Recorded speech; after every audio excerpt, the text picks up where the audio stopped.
Yuma. This call is not private. It will be recorded and may be monitored.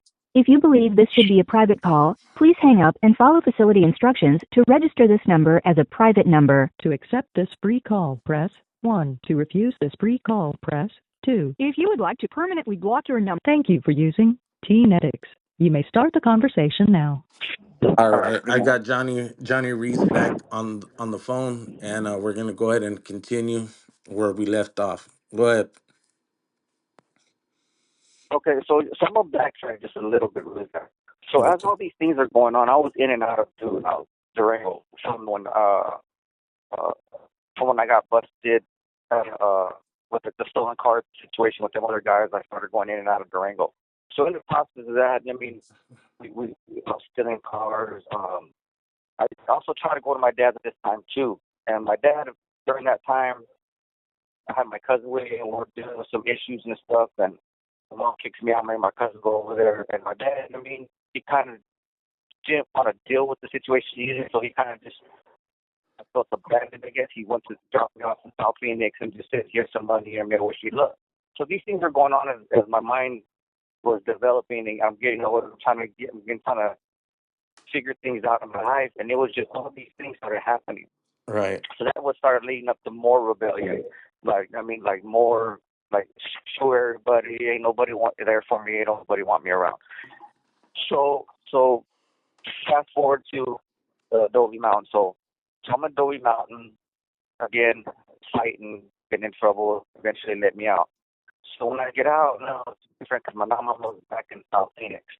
She moves back into South Phoenix. Her husband's supposed to move back with us. He decides not to because I'm living there and he doesn't want nothing to do with me or whatever the hell is going on. So they end up getting a divorce. Uh-huh. And my mom's pregnant at this time, my little brother. So I'm dealing with all this stuff. I mean, I get out and I have the mindset of I don't care. I don't, ain't nobody gonna tell me nothing. You're not gonna tell me how to live my life. You're not gonna tell me what to do. And around what That's age not was how this? And around I what age is this now? 13, 12, 13? 13. Okay, so it's still So fairly early. this is about right 89, 90, 91 around that time. I can't remember exactly. Okay. I'm thinking maybe 90. I think I graduated 8th grade in 89, so like 90. Okay. So then we go back to the south side, and then I start going to South Mountain High School, and I start meeting all these. Oh, because we moved to the same house that I lived in when I grew up, and a neighborhood called the Kitchen. So The kitchen? at this time, I mean, like I said, gang it's called the Kitchen. Yeah, it was the 19,000 on Southern. It's called the Kitchen. Cops are getting shot in the neighborhood when I was growing up, so that's what they did. That's what they named it. The kitchen. Um, so yeah, so as these things are going on, I grew up. My family were blood, and then I was living in a Crip neighborhood, and so I knew all these guys that were in the Crip neighborhood because I grew up with them. So they really didn't mess with me too much. Yeah. And they just tell me don't be bringing out my friends and don't be doing all this gang banging stuff. Keep that shit away. So I'm like, cool. And I did that out of respect because my mom's pregnant. Just me and her. So Yeah. I didn't bring none of my nonsense to the house. I rarely had to involve my mom in anything except when I got raided at 17. We'll get to that later. But so I started going to high school and I started running into all these old friends that I grew up with in the school that I went to right there in the neighborhood. Mm-hmm. So then now I started doing the cocaine thing and all this stuff. So now that we're partying. I mean, this is early 90s. Everybody's into hustling, fighting, gang banging. So it became a lifestyle at that point as I'm getting older. Right. So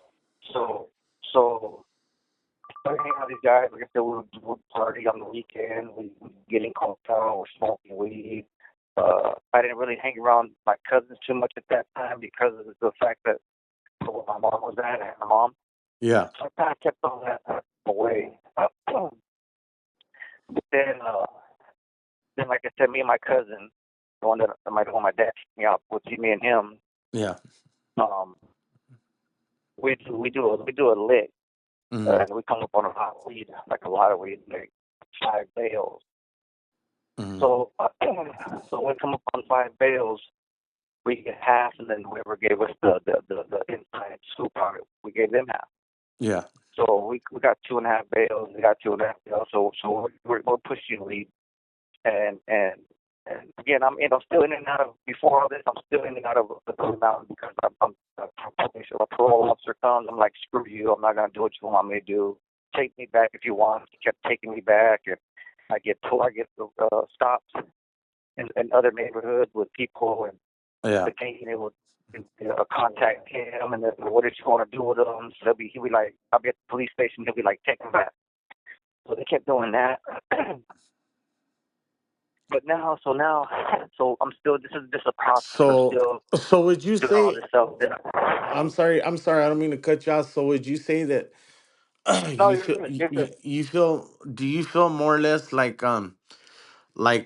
you're unfortunately and I that your mom put you there more than what you did as far as like committing crimes and stuff? Uh, at the I'm time, I blamed her. At the time, I blamed her. yeah. But as I grew up, I realized that she was trying to, Yeah. because she was not, my mom still to this day the only one there for me. She's always been there no matter what I was dealing with. She was always there for me, always understood, always forgave me, always showed me love, always me. So I don't blame her for anything. But I Right. was at the same time I was making those decisions. I knew what I was doing. I Exactly. knew, like I said, hustling was a big thing back then. So I wanted to be a hustler. I thought I was a shit. Yeah. Okay. So and like I said, during the time when at the time when I got kicked out, my dad left me. Like I said, I didn't have nowhere to go. I'm on the street. I go to the OGs from the neighborhood I would work with, and they would give me crack. They would sing out on the corner. And then it would just become more of addiction. They'd be like, oh, you're tired? Here, smoke that. Here, go ahead and do something. I'm smoking crack, staying up, hustling, and it just became a process. So then, come to about 16-ish, a homie of mine is locked up, Mm-hmm. and or maybe 17, 17. We did the lick. We had the weed, so I'm selling weed. Some got money coming in. I get raided because still it was a reliable informant said that I had weed. They raided me, yanked my little brother out of my mom's hands, put her on the ground, took my girl to jail. She was 18, I was 17, and so then they didn't take me to jail. They had me sign like a waiver. So they waited till I turned 18 to bring the charges up. Okay. So as this is going on, I have a homie that's locked up in county jail, Adult County, uh, Lower Buckeye Jail, and or actually Estrella, the tent city. So he says, hey, yeah, come throw sword dance. We got you, whatever. Mm-hmm. Well, I got paid with methamphetamine back then. This Uh-huh. is where this drug use started. Yeah. So I throw the stuff over the fence. I keep the methamphetamine, and then I start playing that and start doing it because we think it's like cold. You do a little bit here for 2 days, 3 days back then. Yeah. That's when it was So crank. so then that right, right. Okay. And so then that's when that process starts to get high on methamphetamine on G, we call it today. So so then after I turned 18, I turned 18 in November, and then like in May, June, they brought up the charges for when I got raided. So then this begins the adult process of my incarceration. I was doing all my time adult system.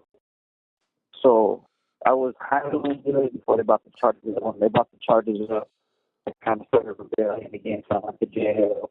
I was using the excuse that I got a felony, I can't get a job.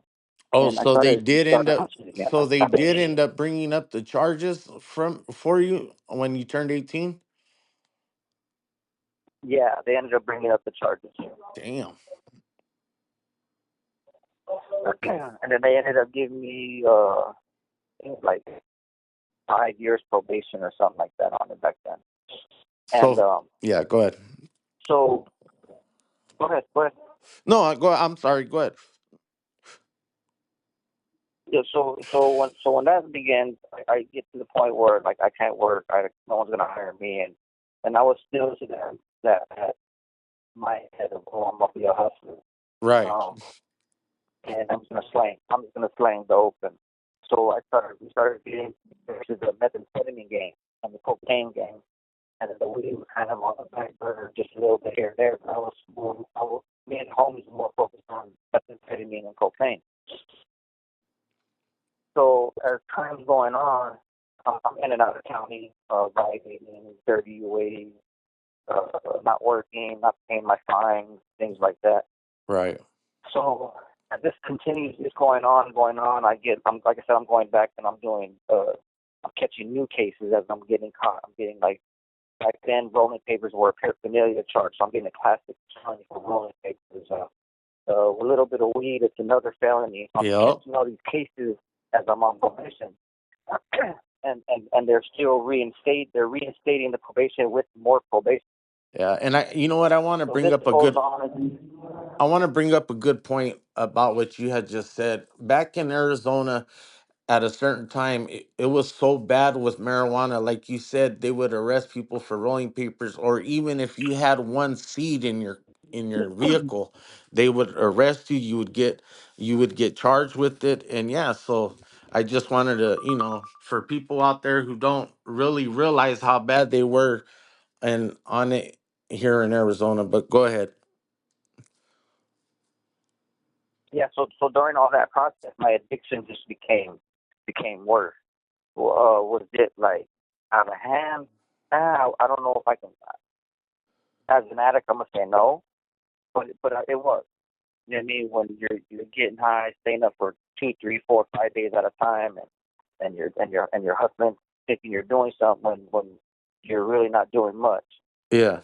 So this goes on. So then the gang life, it was deeper. It was like more into the gang life at this time, like from like 16 to like 22 when I first went to my first prison bid. Uh huh. There was a lot of gang banging, shootouts, going and pulling up in other people's neighborhoods, shooting and them shooting back, and then me going to parties and getting shot. I Yeah. mean, there was nothing serious, but still getting shot with a gauge. That means scattered all over your body, still getting shot. Fuck yeah. Um, and then I mean, getting shot at. A lot of they jump, getting a lot of jump. They jump. A lot of people they jump me throughout all this time. Right. Because like I said, I'm a fighter. I'm a fighter. I'm not the best fighter, but I'm pretty handy with my hands, and they would revert to just jumping me at the end of it all. Yeah. So it became really life became really bad and real at that time. And then come when I'm 21 years old, um, right about the time I'm turning 22, I kept these other cases. And these cases, I had nothing to do with, but the street code, you keep your mouth shut and you don't say nothing. So that's what I stuck to. Yeah. And we got busted for a criminal syndicate, uh, uh, aiding the criminal street gang, kidnapping, Right. uh, stolen property. They just hit us with a whole bunch of stuff, tampering with evidence, tampering. You have 1 minute left. I'll Yeah. call you back. Okay. Tampering with the victim and things, all kinds of stuff. Yeah. So we'll finish it when I call back, and I'll go ahead and just call back right now. Okay. Okay, then I'll call you right back. All right. Bye.